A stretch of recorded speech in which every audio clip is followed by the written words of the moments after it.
নমস্কার প্রিয় শ্রোতা বন্ধুরা।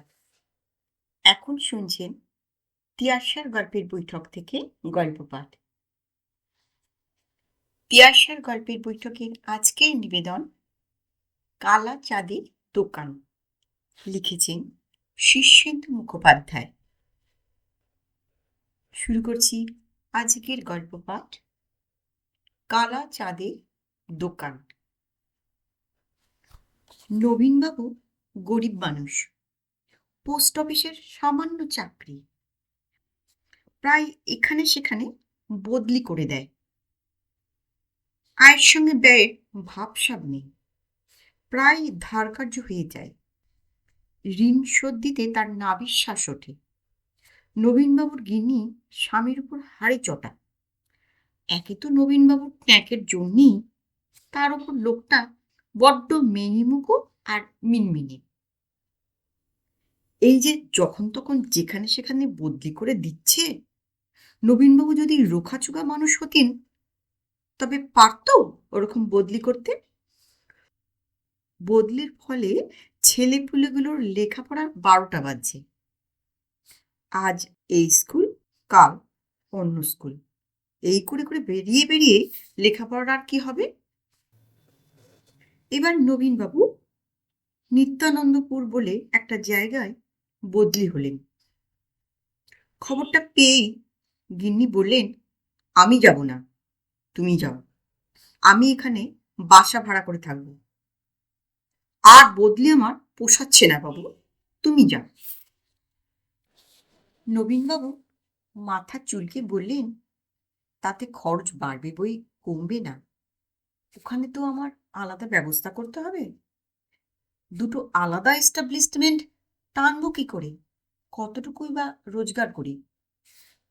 গিন্নি বলে, ঠিক আছে, যাব, কিন্তু তোমাকে প্রতিজ্ঞা করতে হবে এরপর বদলি করলে তুমি কিছুতেই বদলি হতে রাজি হবে না। সরকারকে পরিষ্কার জানিয়ে দিতে হবে যে তুমি দরকার হলে মামলা করবে। তোমার মতো মেনিমুখ পুরুষদের পেয়েই তো নাকে দড়ি দিয়ে ওরা ঘোরায়, বুঝলে?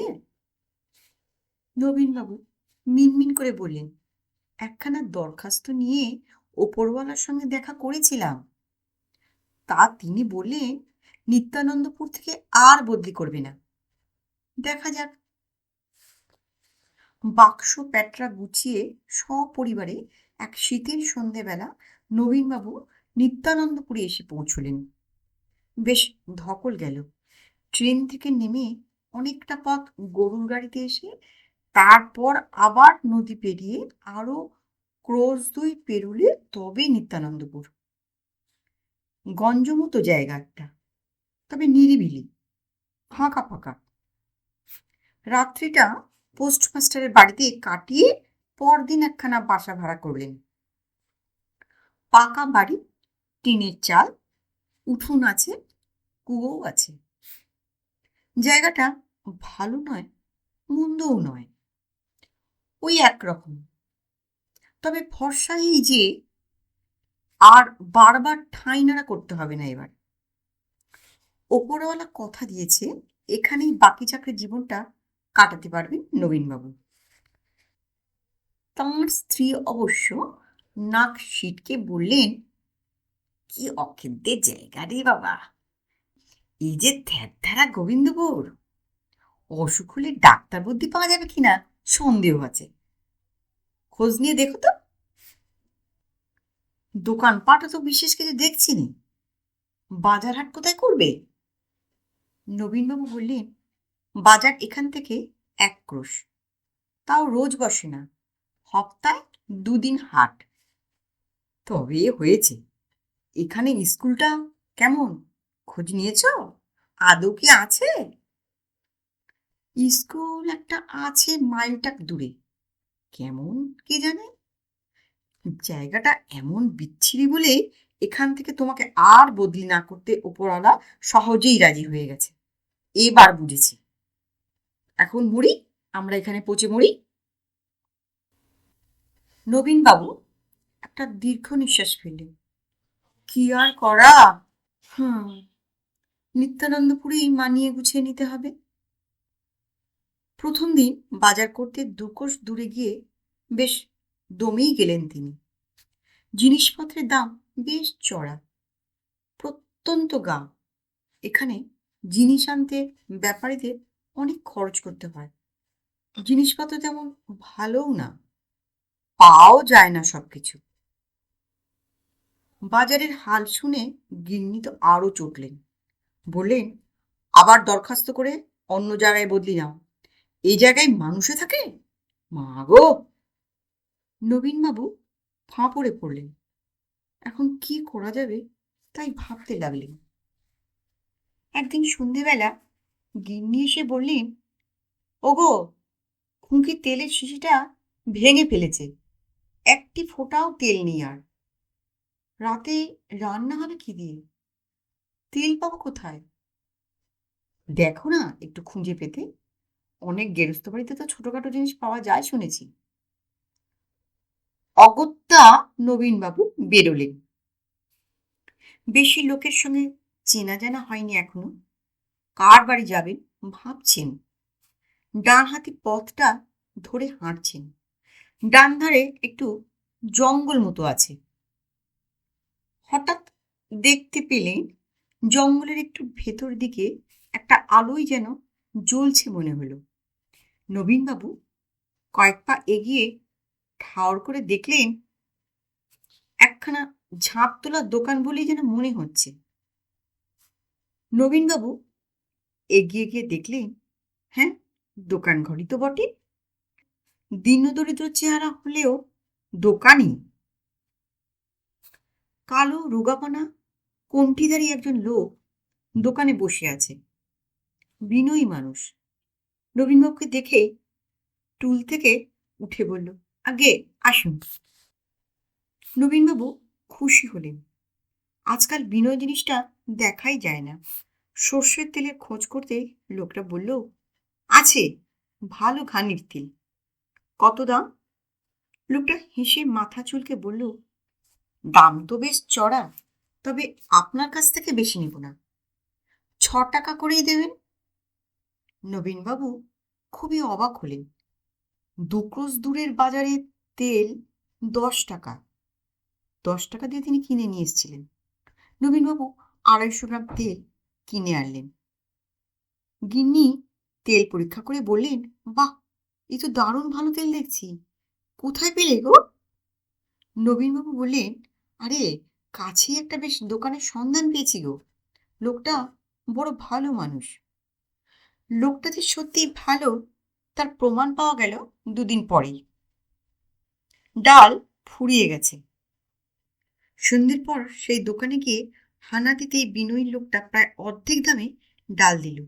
বলল, আপনাকে অত দাম দিতে হবে না। নবীনবাবু ভদ্রতা করে জিজ্ঞাসা করলেন, আপনার নামই তো জানি না এখনো। আগে কালাচাঁদ নন্দী, কালো বলেই ডাকবেন।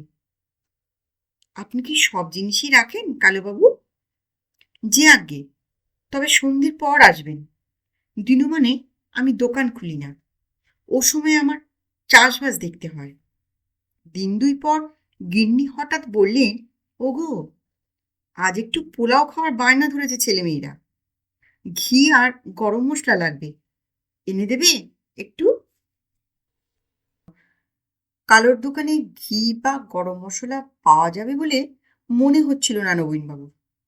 দোনামোনা করে গেলেন। কালাচাঁদবাবুকে জিজ্ঞাসা করতেই কালাচাঁদবাবু বলল, হ্যাঁ হ্যাঁ হ্যাঁ, কেন পাবেন না, 1 নম্বর ঘি আছে, আর বাছাই মশলা। দাম? দাম তো অনেক, তবে আপনাকে অত দিতে হবে না, 10 টাকা করেই দেবেন। নবীনবাবুর হৃদয় কৃতজ্ঞতায় ভরে গেল। খানিকক্ষণ কালাচাঁদের সঙ্গে সুখ দুঃখের কথা বলে তিনি ফিরে এলেন। গিন্নি ঘি আর গরম মশলা পেয়ে খুব খুশি। বলে, ওগো, দোকানটা খোকাকে একবার চিনিয়ে দিও তো, দরকার মতন ওকেও পাঠাতে পারবো। তা হ্যাঁ গো, দোকানটা কি নতুন খুলেছে?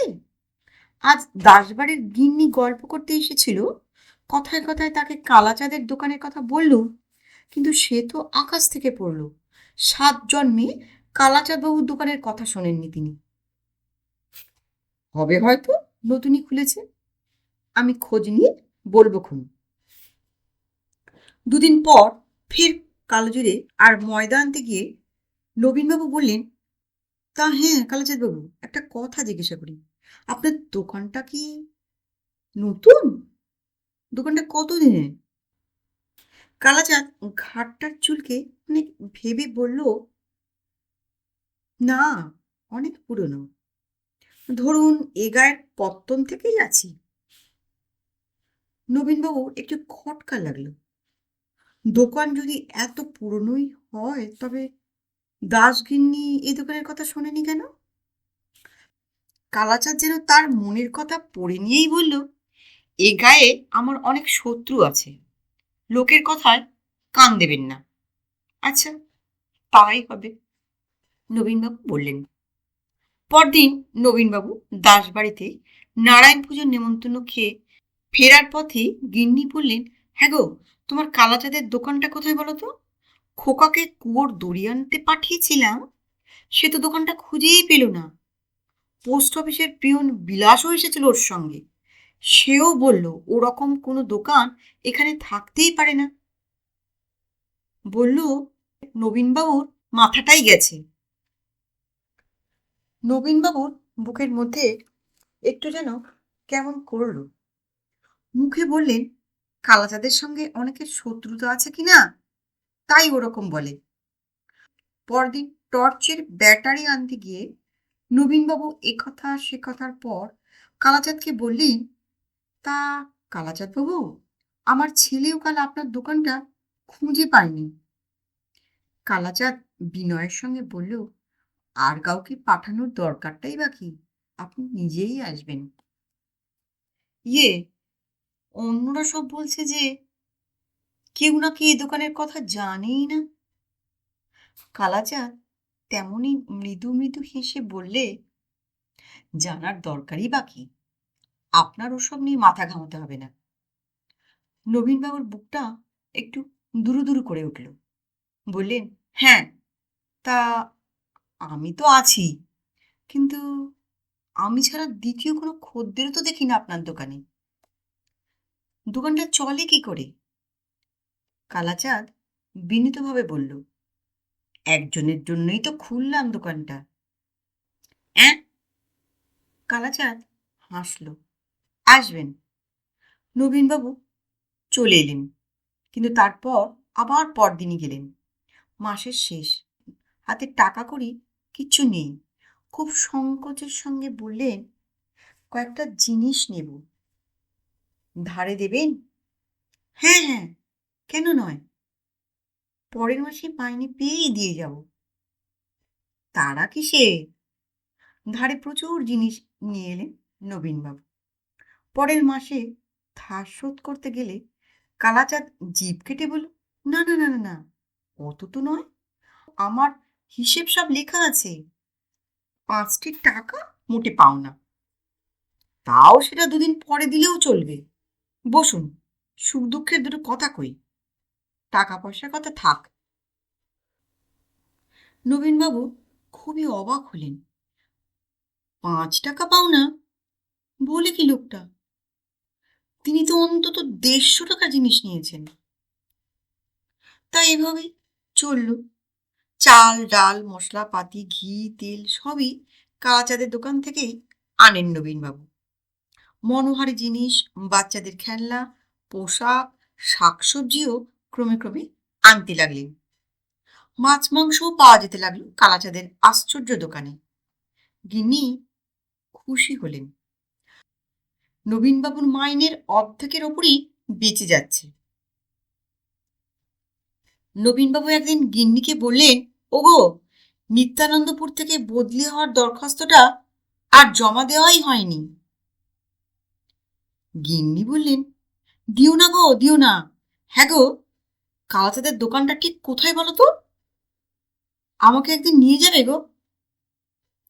নবীনবাবু শশব্যস্ত হয়ে বললেন, না না না না, তোমাদের কারও যাওয়ার দরকার নেই, সকলের কি সবকিছু সয়? গিন্নি চুপ করে গেলেন। নবীনবাবু নিত্যানন্দপুরেই রয়ে গেলেন। নমস্কার। গল্পটা কেমন লাগলো? গল্পটা ভালো লাগলে অনুগ্রহ করে একটা লাইক করতে ভুলবেন না, এবং আমার গল্পের চ্যানেলে নতুন শ্রোতা বন্ধু হলে চ্যানেলটিকে সাবস্ক্রাইব করে বেল আইকনটি অন করে রাখবেন।